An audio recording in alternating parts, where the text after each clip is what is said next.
जंग की ओर खुलने वाला दरवाजा। लेकिन अब इसी दरवाजे के जरिए इस्राएली सेना ये दिखाने की कोशिश कर रही है कि गजा में राहत सामग्री पहुंचाने के काम को कैसे तेज किया जाएगा। गजा के उत्तर में मौजूद ये है एरेज क्रॉसिंग, जिसके दूसरी तरफ है वो गजा जो अब तबाह हो चुका है। इस रास्ते से हर दिन गजा में 500 ट्रक्स भेजने की योजना है, लेकिन संयुक्त राष्ट्र चाहता है कि इससे भी ज्यादा राहत सामग्री भेजी जाए, ताकि जिसे वो इंसानों की वजह से पैदा हुए अकाल के हालात कह रहा है, उस पर काबू पाया जा सके। इस पूरी योजना को ऐसे पेश किया जा रहा है जिससे ये लगे कि इस्राएल अमेरिका और अपने दूसरे सहयोगियों की बातें मान रहा है।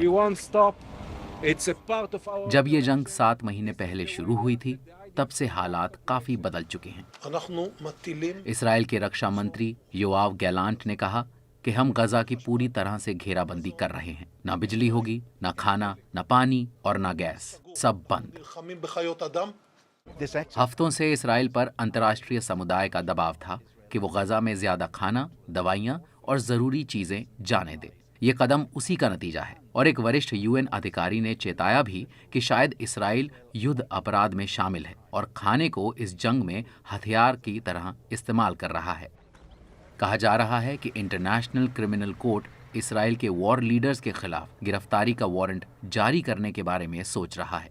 क्या आप या आईडीएफ के दूसरे वरिष्ठ अधिकारी चिंतित हैं कि आप पर युद्ध अपराध का मुकदमा चलाया जा सकता है? हमने किसी भी मानवीय मदद, खासकर खाने की चीजों को गजा में पहुंचाने को लेकर कभी कोई सीमा तय नहीं की है।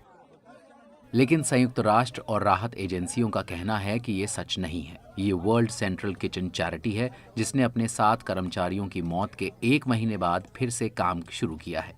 ये सेंट्रल गजा की लाइफलाइन है, जहां बुजुर्गों और बच्चों पर भूख और जंग की चपेट में आ जाने का खतरा सबसे ज्यादा है। इस्राएली हवाई हमले के बाद 9 साल की मायम अल को मलबे में से निकाला गया।